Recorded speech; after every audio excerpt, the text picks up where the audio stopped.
Assalamualaikum warahmatullahi wabarakatuh. Sahabat beriman, ketika mendengar kata mumi, biasanya yang otomatis akan muncul di benak kita adalah Fir'aun. Kekejamannya dalam memimpin terkadang masih menghantui kepala. Namun siapa sangka jika karena sosok Fir'aun inilah seorang ilmuwan malah terketuk untuk memeluk Islam. Siapa ilmuwan yang menjadi mu'alaf tersebut? Hal misterius dan mencengangkan apa yang ia temui hingga ia rela meninggalkan agamanya. Tonton video ini hingga akhir agar tidak sesat. Kisah Maurice Bucaille masuk Islam secepat kilat menjadi perbincangan hangat ketika meneliti mumi Fir'aun. Apalagi Maurice bukanlah sosok biasa, tak ada yang meragukan keilmuannya. Jauh sebelum ilmu pengetahuan modern mampu menemukan jasad Fir'aun, Al-Quran terlebih dulu mengisyaratkan bahwa jasadnya akan ditemukan. Namun penemuan jasad tersebut ditujukan Allah sebagai pelajaran bagi generasi selanjutnya. Allah Subhanahu wa Ta'ala berfirman, "Dan kami memungkinkan Bani Israel melintasi laut. Mereka pun diikuti oleh Fir'aun dan tentaranya karena mereka hendak menganiaya dan menindas. Ketika Fir'aun telah hampir tenggelam, ia berkata, 'Saya percaya bahwa tidak ada Tuhan melainkan Tuhan yang disembah oleh Bani Israel, dan saya termasuk orang yang berserah diri.' Allah menyambut ucapan Fir'aun ini dengan berfirman, 'Apakah kamu baru percaya? Padahal sesungguhnya kamu telah durhaka sejak dahulu dan kamu termasuk orang-orang yang berbuat kerusakan.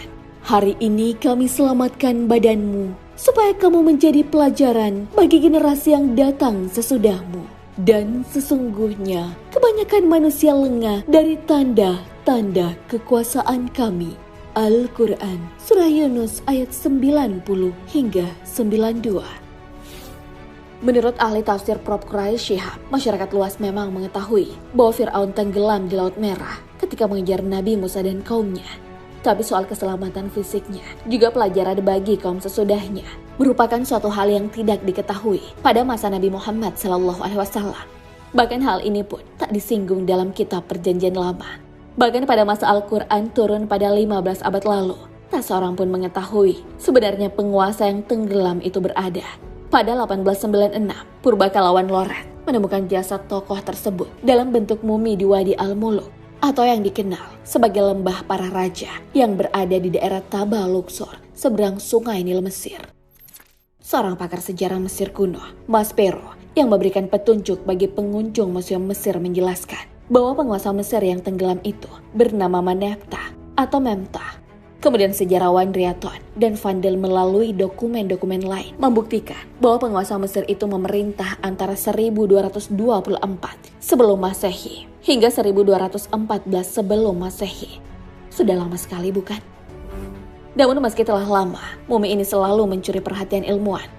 Pada 1907, seorang ahli arkeolog dan sejarah, Elliot Smith, membuka pembalut-pembalut mumi itu dan ternyata badan Fir'aun tersebut masih dalam keadaan utuh.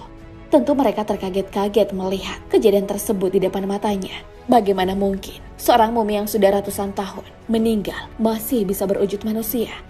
Tak puas dengan penelitian tadi, beberapa ilmuwan pun makin kepo dengan sosok mumi ini. Hingga pada Juni 1975, seorang ahli bedah asal Prancis, Maurice Bucaille, mendapat izin untuk melakukan penelitian lebih lanjut tentang mumi tersebut. Maurice Bucaille lahir di Prancis. Setelah menamatkan pendidikan menengah atas, ia belajar di Fakultas Kedokteran Universitas Prancis. Selama ini, Prancis hanya dikenal sebagai negara penghasil industri fashion.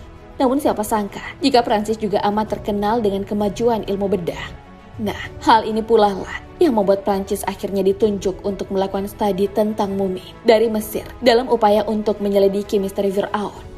Maurice Bucaille merupakan ilmuwan cemerlang yang tumbuh dalam ruang lingkup agama Kristen. Kecerdasannya tersebut membuat dirinya terkenal sebagai salah satu dokter bedah di Prancis. Bahkan dia dipercaya menjadi pemimpin dan penanggung jawab utama dalam penelitian mumi Fir'aun. Penelitian itulah yang pada akhirnya mengantarkan Maurice Bucaille memutuskan masuk Islam. Maurice memang sepertinya digariskan untuk menjadi bagian dari umat Rasulullah SAW. Bayangkan saja, ketika masa kepemimpinan François Mitterrand, Prancis memang tengah menaruh perhatian pada sisa purbakala termasuk mumi Fir'aun. Pemerintah Prancis bahkan meminta pemerintah Mesir agar mereka melakukan penelitian terhadap mumi Fir'aun untuk menyingkap rahasia di dalamnya. Apakah suatu kebetulan? Pemerintah Mesir pun pada akhirnya mengizinkan para petinggi Prancis menyambut kedatangan mumi Fir'aun tersebut saat pesawat yang membawanya dari Mesir tiba di bandara. Kemudian mumi Fir'aun itu disimpan di sebuah ruangan khusus di Museum Pusat Prancis. Pakar arkeologi dan dokter ahli bedah anatomi bersiap meneliti mumi Fir'aun tersebut.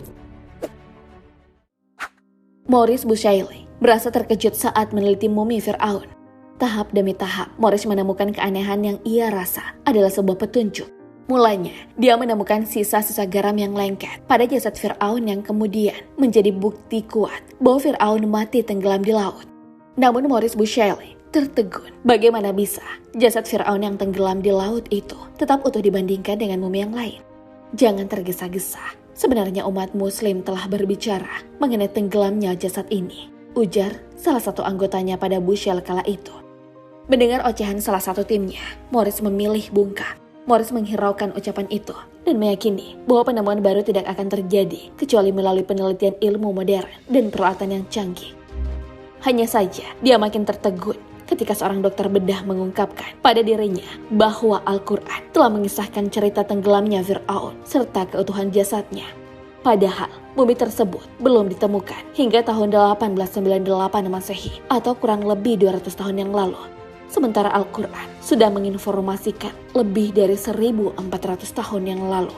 Apakah logis bahwa mumi di hadapanku ini adalah Fir'aun yang mengejar Musa alaihissalam? Tanya dia. Bucaille juga tahu bahwa Injil Matius dan Lukas menceritakan tentang tenggelamnya Fir'aun. Namun kitab tersebut tak menjelaskan keutuhan jasad Fir'aun usai tenggelam di laut ketika mengejar Nabi Musa alaihissalam. Sementara kitab Taurat dan kitab Keluaran Exodus juga tidak membahas tentang keutuhan jasad Fir'aun. Sebagai seorang ilmuwan, Maurice tentu tak bisa menerima sesuatu dengan tangan kosong. Berbekal rasa penasaran, Dr. Maurice kemudian menemui sejumlah ilmuwan otopsi muslim usai meneliti mumi tersebut. Sang ahli bedah akhirnya pergi menuju Arab Saudi untuk menghadir konferensi yang membahas keutuhan jasad Fir'aun. Rasa ingin tahunya benar-benar tinggi. Pada acara itu, Bucaille makin terkejut ketika salah satu ilmuwan muslim membacakan Quran surah Yunus ayat 92.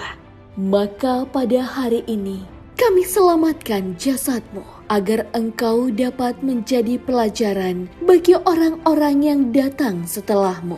Tetapi kebanyakan manusia tidak mengindahkan tanda-tanda kami. Bucaille tercengang dan tersentuh dengan isi ayat tersebut. Dia yakin bahwa Al-Quran berasal dari Tuhan yang menciptakan alam semesta. Pada akhirnya, Maurice Bucaille masuk Islam setelah mendengar isi surah Yunus ayat 92. Masya Allah. Karena tertegun dengan segala hal yang terjadi di depan matanya, Bucaille kemudian memutuskan untuk mengabdikan pengalaman tersebut dalam bentuk buku berjudul Bible, Quran, dan Sains Modern. Sejak awal, nilai-nilai ilmiah yang ada dalam Al-Quran telah mengherankan. Saya sama sekali tidak mengira bahwa dalam teks yang telah disusun semenjak 13 abad lalu itu ditemukan keterangan tentang segala hal-hal yang bermacam-macam dan sangat cocok dengan pengetahuan ilmiah modern. Begitulah ungkapan dalam pembukaan buku tersebut. Dengan melihat keadaan tingkatan pengetahuan di masa Nabi Muhammad SAW, tidak mungkin kebenaran ilmiah yang terkandung dalam Al-Quran itu adalah karangan manusia, ujar Bucaille. Masya Allah, pada masa Nabi Muhammad SAW pun tak ada yang bisa menebak bahwa jasad Fir'aun nantinya akan ditemukan, lalu menjadi sebuah renungan bagi seluruh umat manusia di muka bumi ini. Tapi dengan kehadiran ilmuwan, semuanya bisa tersingkap dengan jelas. Sungguh Allah memberikan hidayah dengan cara tak disangka-sangka kepada umatnya yang terus belajar. Sahabat beriman, siapa ilmuwan lain yang Anda harapkan untuk memeluk agama Islam ke depannya? Wallahu a'lam bishawab. Wassalamualaikum warahmatullahi wabarakatuh.